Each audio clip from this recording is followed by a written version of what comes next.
आराम से देखो।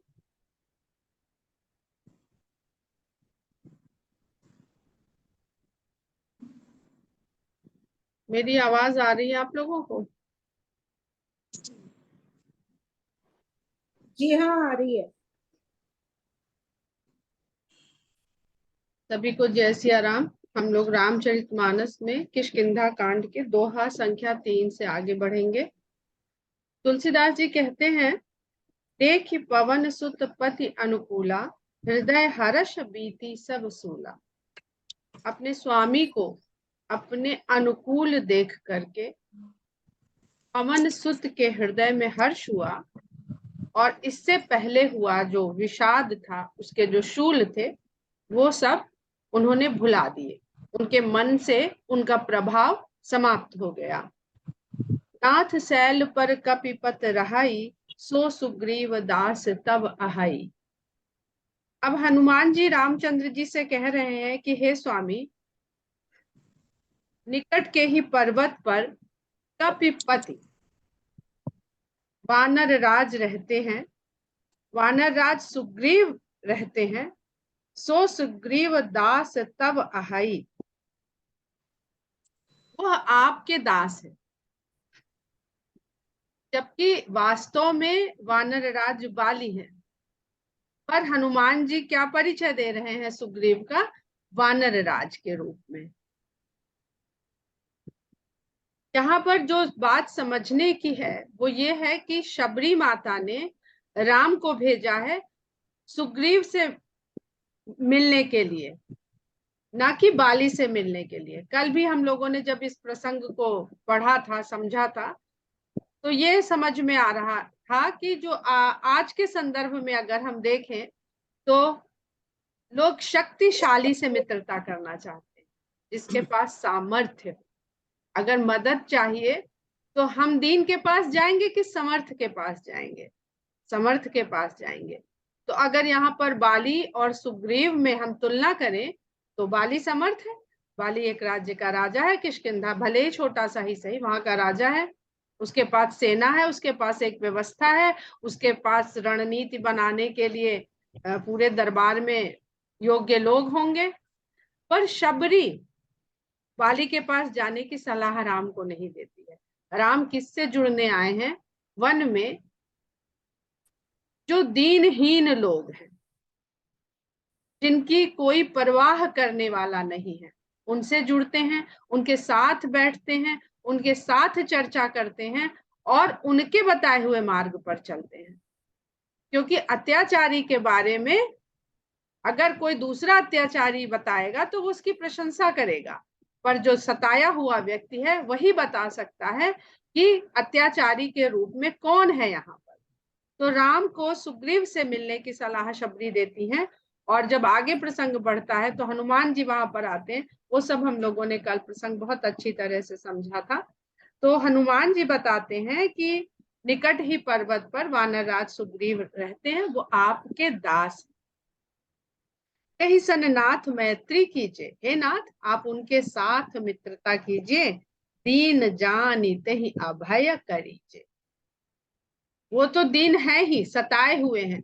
राम सताए हुए का कष्ट दूर कर, जो सता रहा है उसके साथ नहीं मिलने आए हैं, उसके साथ जुड़ने नहीं आए हैं।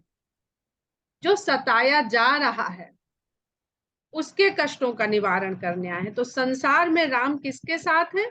जो दीन है, जो दूसरों के द्वारा सताया जा रहा है, राम उसके साथ है। जो दूसरों को सताएगा, राम उसके साथ नहीं है। तो कहते हैं हनुमान जी कि उनको आप दीन जान करके उनके भय को दूर करिए। सो सीता कर खोज कराही, जहां तह मरकट कोटि पठाई।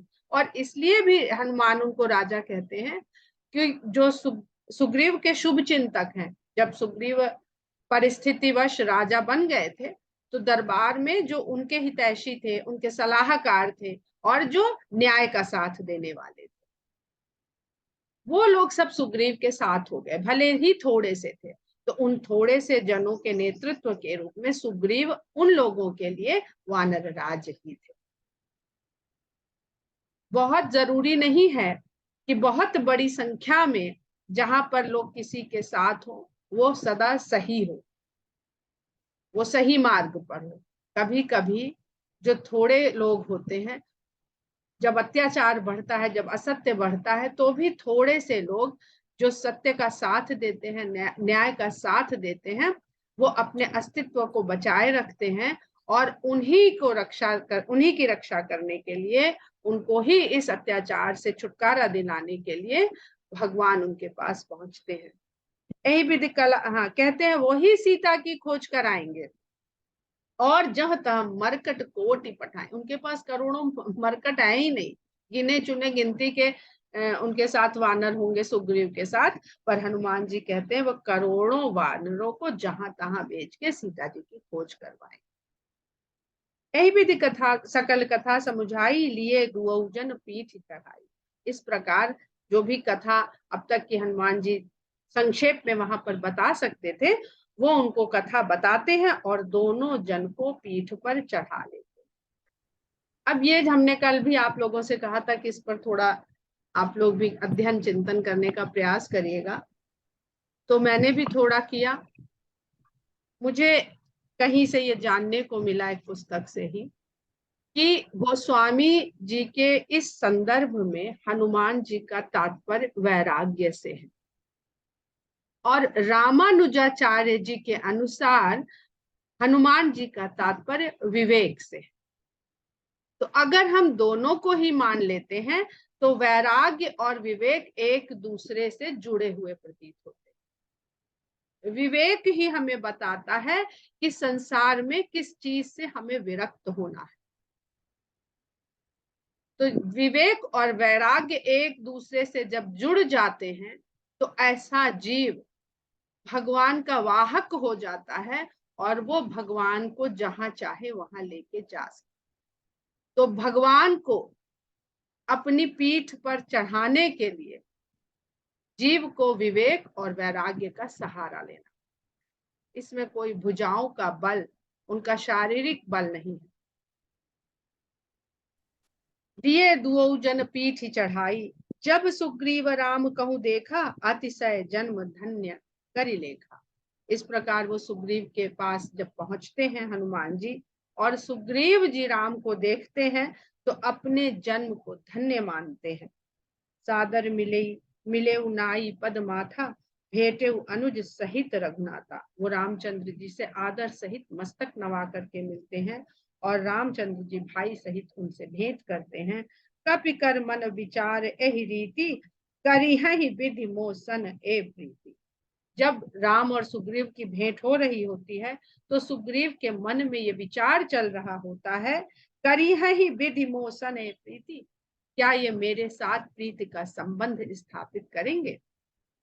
क्योंकि वो लेके आ गए हैं हनुमान जी, तो इतना तो सुग्रीव को पता हो गया है कि ये शत्रु के खेमे के भेजे हुए नहीं, क्योंकि उन्होंने हनुमान जी को पहले ही ये निर्देश दे दिया था कि जाके उनके मन की बात की टोह लेना, और अगर वो बाली के भेजे हुए हो और उनके मन में हमारे प्रति मैल हो, द्वेष की भावना हो, तो वहीं से हमें इशारा कर देना और हम ये पर्वत छोड़ करके कहीं और भाग जाएंगे। लेकिन हनुमान जी तो लेकर के वहां पहुंच गए। तो सुग्रीव को अब ये समझने में जरा सी भी देर नहीं लगी कि ये हैं तो हमारे हितैषी ही हो सकते हैं, बाली के भेजे हुए नहीं, पर हैं तो सुग्रीव के लिए अजनबी ही। तो अब अजनबी के लिए मन में यही भाव आता है कि पता नहीं ये हमारे साथ प्रीत संबंध बनाएंगे कि नहीं। तब हनुमंत उभय दिश की सब कथा सुनाई, पावक साखी देई कर जोरी प्रीति दृढ़ाई। तब हनुमान जी ने दोनों ओर की कथा संक्षेप में एक दूसरे को बताई और अग्नि को साक्षी रख करके दोनों लोगों में मित्रता का संबंध दृढ़ता से स्थापित कर।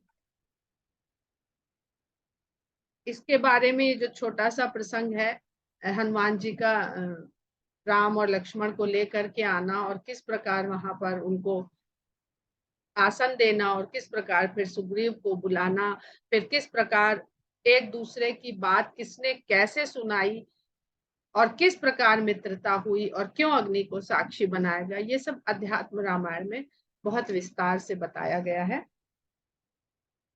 कीन्ह प्रीति कछु बीच न राखा। अब देखिए, जब मित्रता हो गई अग्नि को साक्षी मान करके, तो मित्रता के क्या क्या अवयव हैं जो होने चाहिए, उसका यहाँ पर वर्णन है। कीन्ह प्रीति कछु बीच न राखा, लक्ष्मण राम चरित सब भाग। ये जो प्रेम संबंध स्थापित हुआ, उसमें कुछ बीच में रखा नहीं गया, कुछ छुपाया नहीं गया।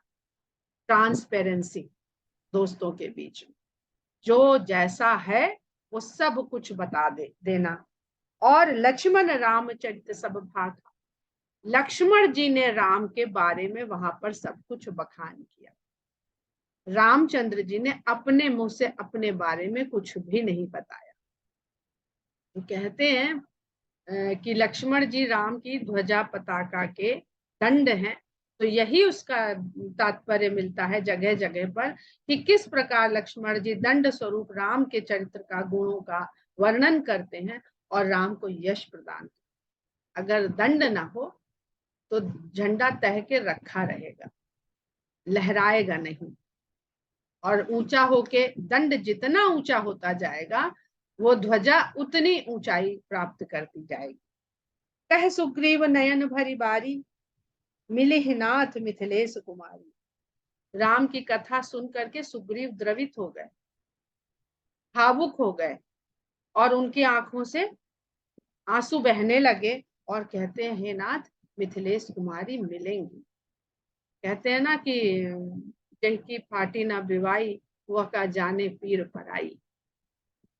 तो इस दर्द को क्या बाली समझ सकता था कि जिसकी स्त्री को छीन लिया जाए, चुरा लिया जाए, हरण कर लिया जाए, उसका दुख क्या होता है, जिसको आजकल हम लोग समानुभूति के रूप में बहुत सुनते पढ़ते हैं। तो सुग्रीव और राम के बीच एक समानुभूति का भी संबंध है। तो इस संसार में जो मित्र है, वो अगर आपके भाव को उसी तरह समझे जैसे वो उसका भाव है, तो ये मित्रता का अवयव भी है और मित्र का गुण भी है। मंत्रिन सहित यहाँ एक बारा, बैठ रहे हूं मैं करत विचार। तब सुग्रीव जी कहते हैं, मैं यहीं पर अपने मंत्रियों के साथ एक बार बैठा हुआ विचार विमर्श कर रहा था। गगन पंथ देखी मैं जाता, पर बस परी बहुत बिल पाता। मैंने गगन के मार्ग से दूसरे के वश में पड़ी हुई नारी को बहुत विलाप करके जाते हुए देखा। राम राम हा राम पुकारी, हम ही देख दीन है उपट नारी। जो विलाप करते समय राम राम की पुकार कर रही थी, और हमको देख करके उसने वहां से कुछ वस्त्र नीचे गिरा दिया। मांगा राम तुरंत तेहि दीन्हा, पट उर लाई सोच अति। राम ने जैसे ही ये सुना तो उन्होंने तुरंत उस पट को मंगवाया, उस पोटली को मंगवाया, वस्त्र में बनी हुई पोटली को, और सुग्रीव ने तुरंत ला करके दिया। उस वस्त्र को देख करके हृदय से लगाकर राम सोच में पड़ गए, भावुक हो गए। कह सुग्रीव सुनहु रघुबीरा, तजहु सोच मन आनहु धीरा। अब सुग्रीव जानता है कि इस समय राम की स्थिति क्या हो गई होगी, तो वो राम को समझाता है। कहता है कि हे राम, सोच को त्याग दीजिए और थोड़ा मन में धीरज लाइए। सब प्रकार करिहु सेवकाई, जहि विधि मिली जानकी आई। मैं सब प्रकार से आपकी सेवा में प्रस्तुत रहूंगा, जिस भी प्रकार से जानकी जी को ढूंढा जा सके, उनको पाया जा सके। सखा बचन सुनि हर से, कृपा सिंधु बल से। अब राम को ये देखना था ना, समानुभूति, कि उनके दुख को, जिससे उन्होंने मित्रता करी है, वो किस प्रकार समझ पा रहा, किस प्रकार उनसे जुड़ पा रहा है। सखा बचन सुनिहर से, सखा के इस प्रकार के वचनों को सुन करके कृपा सिंधु बल से, अत्यधिक बलवान किंतु कृपा के सागर राम हर्षित हुए। कारण कवन बसहु बन, मोहि कहु सुग्रीव। अब वो स्वयं पूछते हैं। अभी तक तो हनुमान जी ने जो भी बात बताई वो सब संक्षेप में बताई है। तो कहते हैं कि आप वन में इस प्रकार छुप करके क्यों बस रहे हैं, इसके पीछे क्या कारण है, सुग्रीव आप मुझे बताइए। अब उन्होंने अपना रोना धोना चालू नहीं रखा, राम ने तुरंत उनके दर्द को, कारण को जानना चाहा, मित्रता दिखा रहे हैं। सखा बचन सुन। सखा शब्द का जो अर्थ होता है, भावनात्मक अर्थ होता है, जो संग संग खाए पिए, उसको कहते हैं सखा। संग में खा, उस सखा। और एक और इसका तात्पर्य बताती है अध्यात्म रामायण संस्कृत व्याकरण के अनुसार, कि जिसके संग से एक दूसरे को ख्याति मिले वो सखा।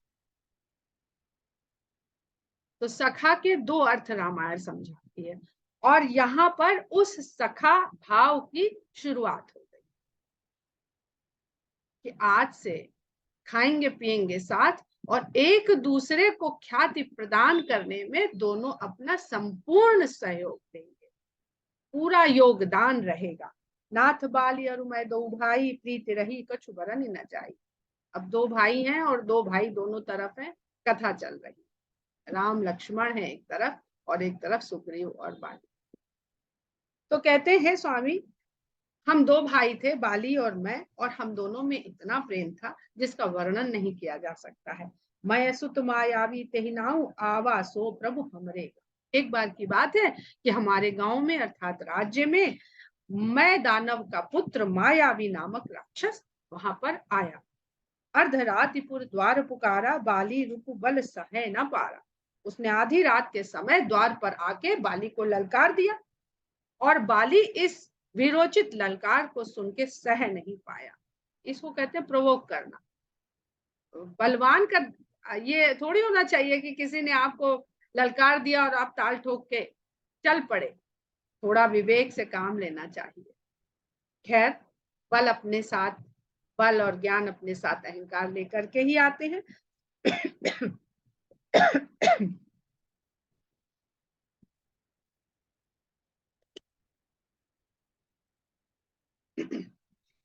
बाली रिपु बल सह न पारा। बाली दुश्मन के इस बल को सह नहीं पाया कि मेरे ही राज्य में आके और मेरे ही किले के द्वार पे आके मुझको ही ललकार रहा है। दावा बाली देख सो भागा, मैं पुनि गयो बंधु संग लागा। और बाली जब निकल करके बाहर आया तो जो दानव था, राक्षस था मायावी नाम का, वो उसको देख करके भागा। बाली ने उसका पीछा किया, और मैं पुनि गया बंधु संग लागा, क्योंकि मेरा भाई था, हमें बड़ी प्रीति थी। तो मैंने जब राक्षस के पीछे बाली को भागते देखा, तो मैं भी अपने भाई के पीछे पीछे दौड़ता हुआ गया। गिरिबर गुहा पैठ सो जाई, तब बाली मोहि कहा बुझाई। एक पर्वत की गुफा में जाकर के मायावी घुस गया। तब बाली ने मुझे समझा करके कहा, परिखे सु मोहि मोहि एक पखवारा, नहीं आवो तब जाने सुमारा।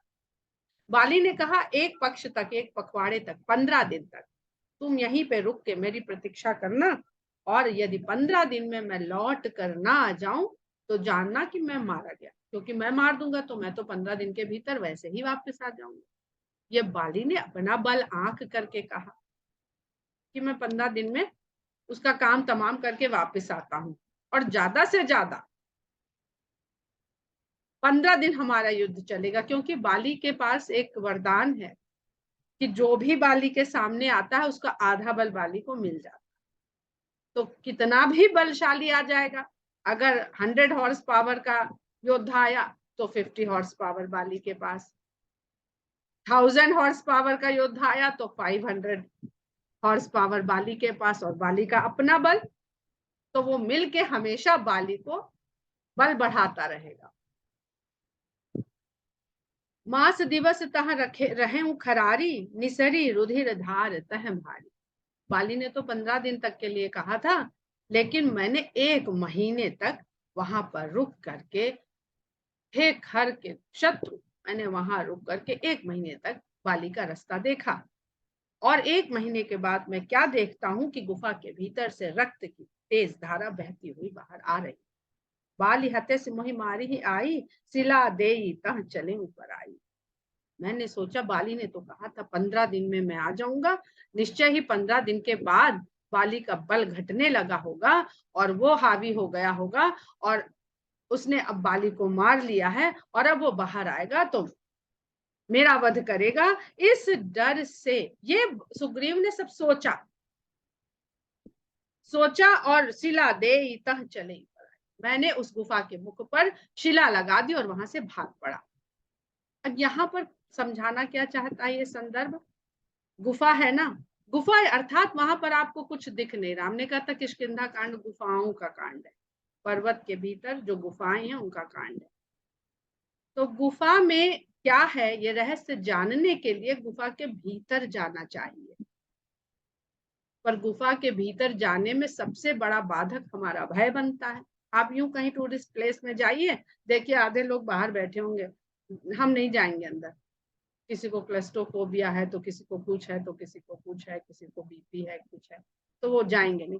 तो गुफा में प्रवेश करने का पहला बाधक जो है वो भय है।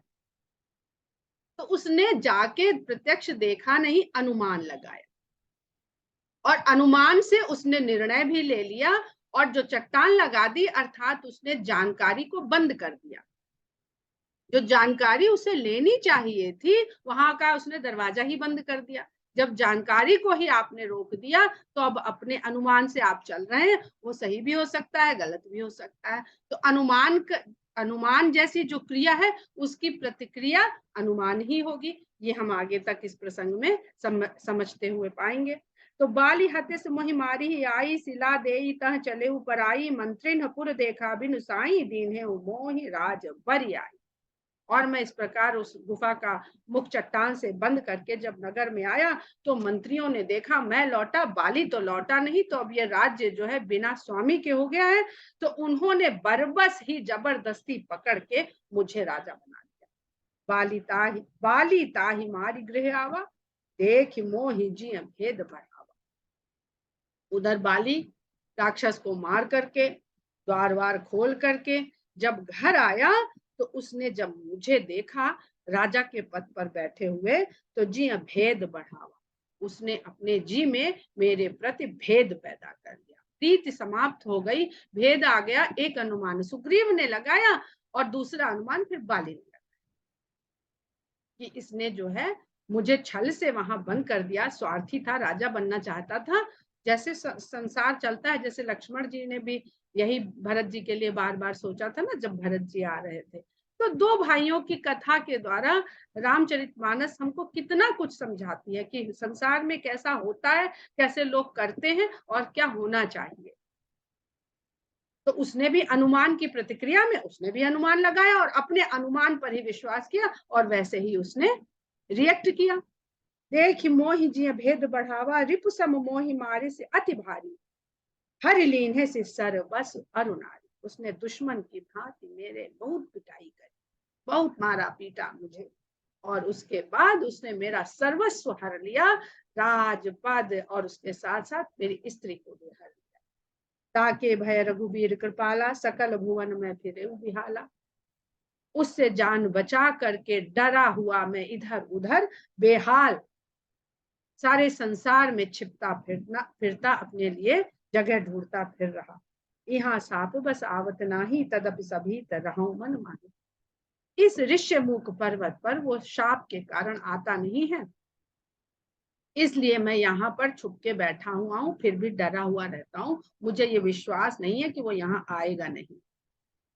दुंदुभि राक्षस का जब वध किया था बाली ने, तो जब उसके शरीर को घुमा के फेंका था तो रक्त की बूंदें ऋष्यमुख पर्वत पर गिरी थी और एक अहिंसात्मक क्षेत्र में हिंसा के चिन्ह पड़े थे।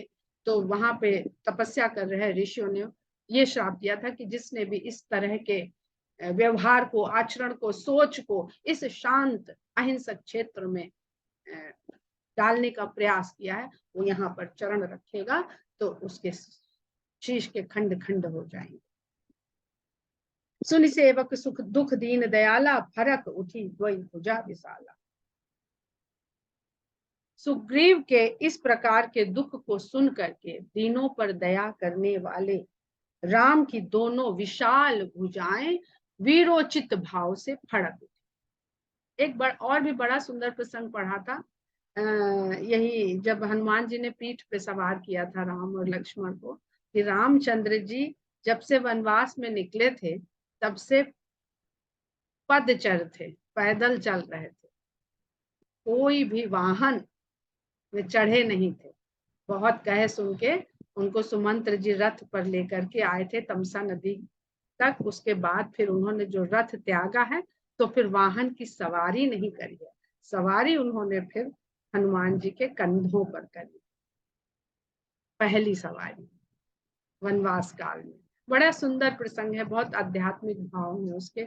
जो वैराग्य और विवेक हमने आप लोग को दो हिंट दिया है, उससे इसको भी और आप लोग समझने का प्रयास करिएगा। सुन सुग्रीव मार्यहु बाली एक ही बान, ब्रह्म रुद्र शरणागत गए न उबरे।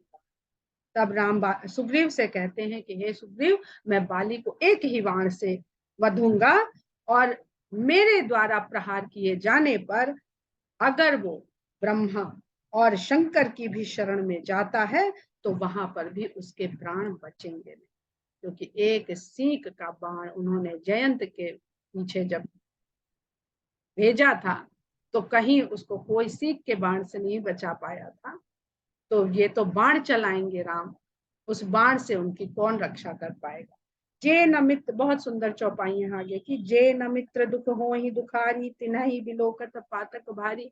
जो मित्र के दुख से दुखी ना हो जाए, ऐसे व्यक्ति को देखना महापाप है। निज दुख गिरि सम रज करि जाना, मित्र का दुख रज मेरु सम। जो अपने पहाड़ के समान दुख को धूल के कण के बराबर समझे, और मित्र के धूल के कण के बराबर दुख को पर्वत के समान माने। जिनके अस मति सहज न आई, ते सठ कत हठ करत मिटाई।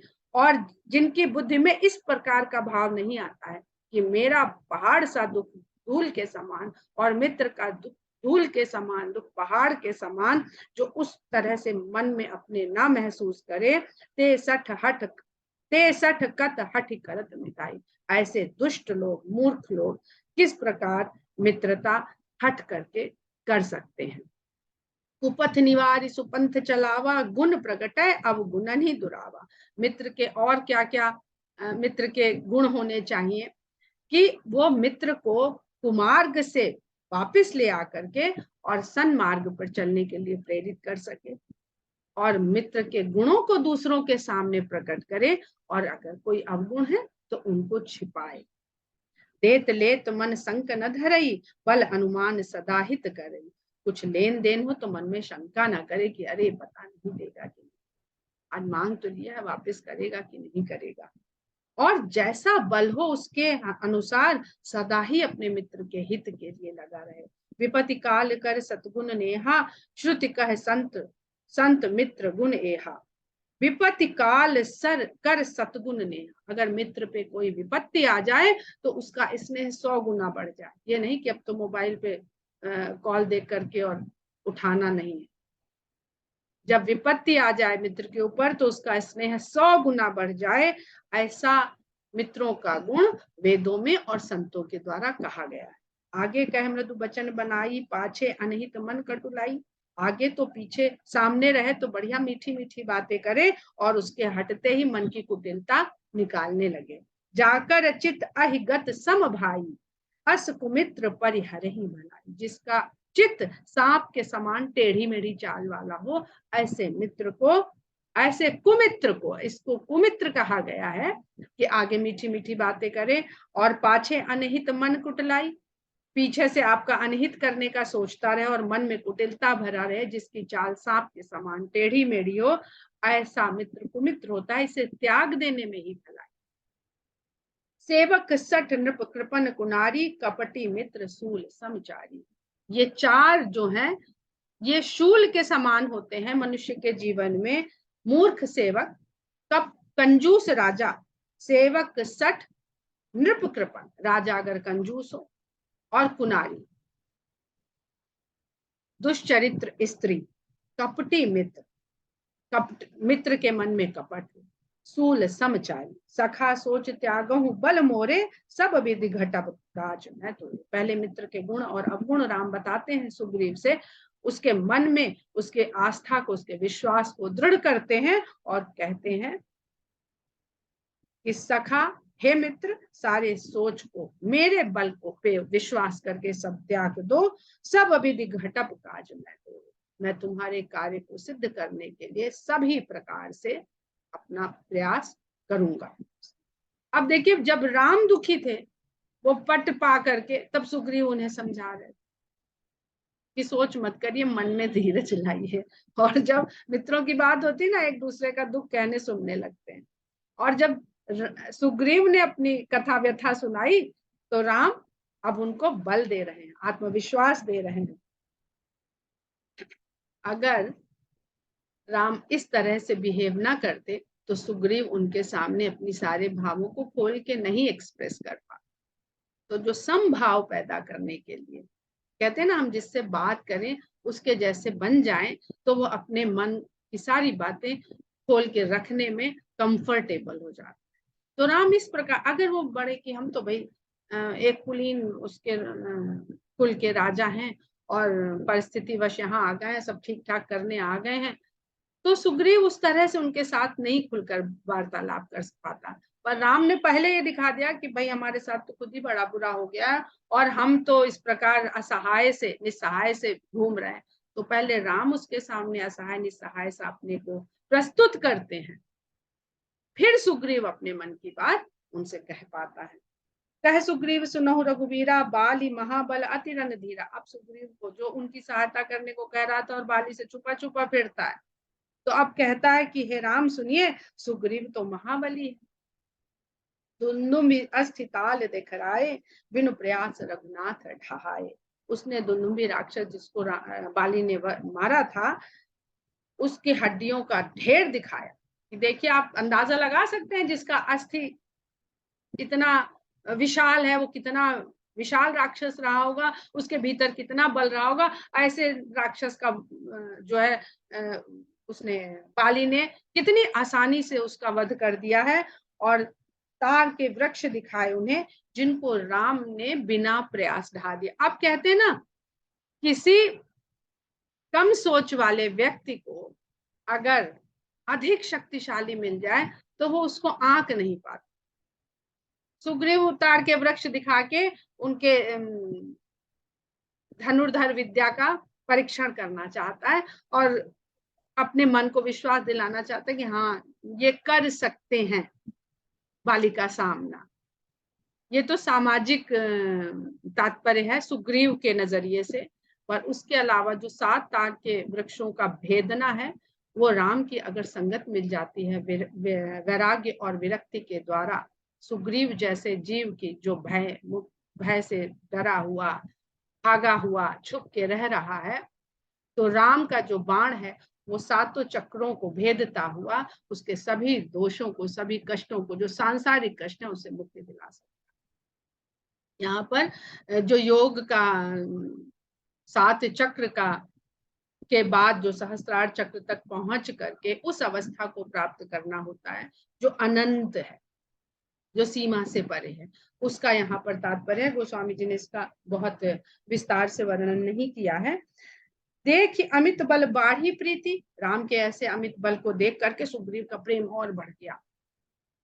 अब देखिए, बल देख करके उसका प्रेम धीरे धीरे बढ़ रहा है, तभी जो उसका व्यवहार आगे होगा वो इसी कारण होगा। जैसे जैसे अच्छा मेरा दोस्त तो इतना समर्थ है, हम और ऐंठने लगते हैं और ऐंठने लगते हैं, तो इसी कारण उसका व्यवहार उतना निश्चल रहता नहीं है जब उसके कष्ट दूर हो जाते हैं। बाली बधब इन भई पर दी, उसको विश्वास हो गया कि हाँ, ये बाली का वध कर सकेंगे। बार बार नावई पद सीसा, प्रभु ही जान मन हर्ष कपीसा। और इस प्रकार वो बार बार भगवान के चरणों में शीश नवाता है। प्रभु ही जान मन हर्ष कपीसा, और प्रभु को पहचान कर, किस बात को पहचान कर? प्रभु के बल को पहचान कर सुग्रीव मन में खुश हो जाता है कि मेरा जो कुछ छीना था अब मिल जाएगा। जैसे लोग कहते हैं ना, भगवान की सत्यनारायण की कथा सुनने से ये हो गया, तो लीलावती वो कलावती वहां से आती है और ये सोचती है अब ये कथा सुनने से जो भी मेरा छीना हुआ खोया हुआ इस कथा में इतना बल है कि मुझे सब मिल जाएगा। ऐसे भाव से मनुष्य भर जाता है। समय पूरा हो गया है और अभी इसमें कई चौपाइयां हैं, इसलिए हम लोग यहीं पर विराम देते हैं आज की कथा को। जैसे